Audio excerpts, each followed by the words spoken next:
This is the Creating Wealth Through Self-Storage show by Mark Helm. Nothing Mark shares with you guarantees your success in the self-storage business. This is for informational purposes only. There are no calls to action, and nothing said or implied is a call for investment money into self-storage or any other asset class. You are responsible for your success in the self-storage business or any endeavor in life. Enjoy the show, and here is Mark Helm. Well, I'm seeing a common mistake over the past year as I work with people, especially people who are doing their first self-storage deal. And the common mistake is how much money are they going to need as a down payment.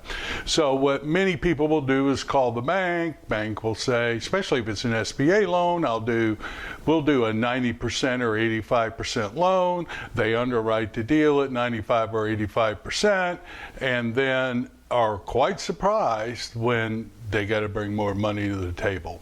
Let's talk about that. My name's Mark Helm.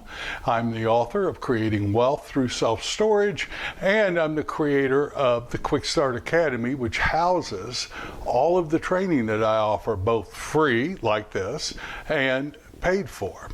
You can find classes on there such as how to raise money if you're using other people's money to do your first or your next self-storage deal, effective ways that we have done to raise capital, fundraising for the small self-storage investor. Courses such as that, or you can find out more about it at creatingwealththroughselfstorage.com. Banks will often quote 25 to 35% down, local banks. SBA lenders will quote 10%, 15% down. But in today's environment, that's not always the case. Why? Well, there's other loan covenants. And one of the loan covenants is overlooked when people are doing their underwriting. I've seen this over and over again, are the debt coverage ratios. So we're going to talk about that today. I've seen this catch many people off guard. As interest rates have gone up, and even with the most recent decline in rates, they're still relatively high compared to where they've been.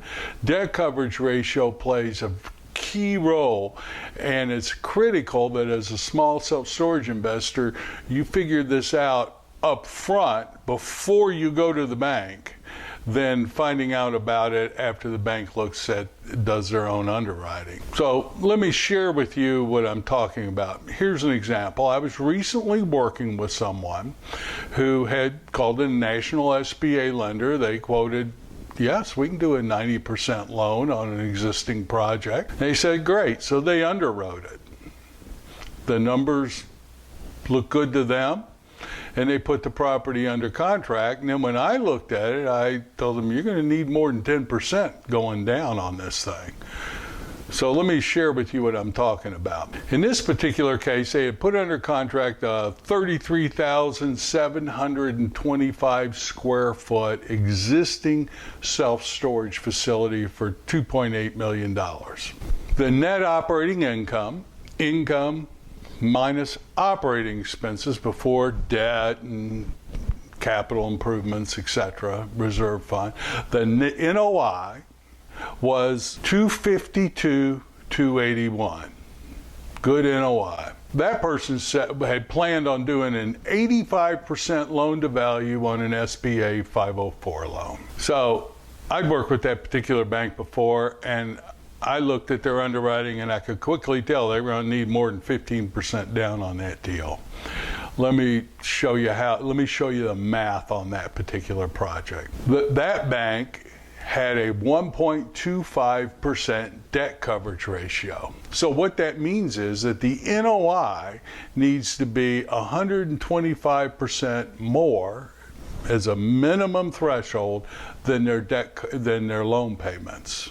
So if you run the math on that $2.8 million deal, when they underwrote it, they were using 8% interest, 25-year amortization. The debt coverage, or the loan payments per year, were going to be $220,431, below the net operating income. But with that kind of debt service at 1.25, the NOI really needed to be $275,539, not the $252 number that was currently there. Now, we can fudge a little bit on either income or expenses if we're very close, but you're not going to fudge $25,000. First of all, you shouldn't do it.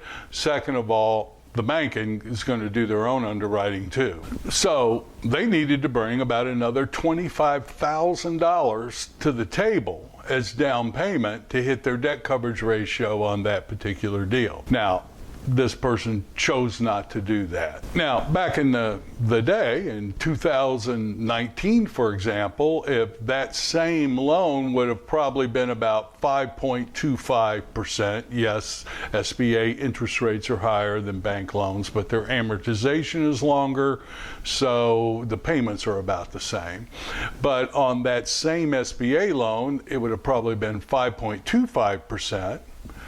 On a 25-year amortization, and that would have made the debt service 171, 145, well below the 1.25 threshold. That's how interest rates have affected debt coverage ratio and what the requirement for down payments are in today's environment. Even though interest rates are moving in the right direction, the debt coverage ratio still plays a critical piece in determining what your down payment's going to be. When interest rates were 3.9, 4.25, 5.25, the debt coverage ratio had a lot less of an impact on self-storage than it does today. Don't overlook that in your underwriting. It's better to know going in when you're talking to the bank how much money you're going to need rather than finding it out later on. This doesn't have to be a deal stopper. There's ways to deal with this, especially if you're using SBA, for example. Very often you can have the owner carry a soft second for a smaller amount to cover that gap on the debt coverage ratio. I've even addressed this issue by getting hard money loans where debt coverage ratio is really not part of the equation, doing a value add play or putting my management in place, and then a year or two later paying that hard money loan off and getting a regular financing on it. Now, the reason I'm doing this episode is because I've seen this mistake or this oversight made quite often by a number of people who get into a deal and then become shocked at how much more money they've got to bring to the table. Know that going in so you can address it, have a plan for it when you deal with the seller and when you deal with the bank. Run your debt coverage ratios. Don't forget to do that. When interest rates finally dip below 6%, get into mid fives, low fives, it'll become much less of an issue. But until then, have a plan for it. But whatever you do, have a plan. Self-storage business is very fulfilling and very exciting, and I love it. And we're doing less deals, but we're doing deals today. So go out there, good hunting. Don't forget about the debt coverage ratio as you're analyzing your first or your next self-storage facility. I'll talk to you later, and I look forward to being with you next week. My name's Mark Helm. I'm the author of Creating Wealth Through Self-Storage. And in the Storage World Analyzer, we're going to soon be coming out with an improved version of it with a number of additional features we're adding to it. Those of you who have it, you'll just open it one day and the features will be there. You will get an email on it.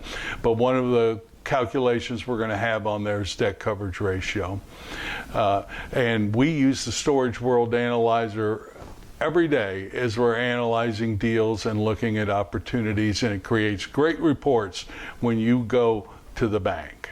So if you're not using it, explore using it, and I look forward to being with you next week.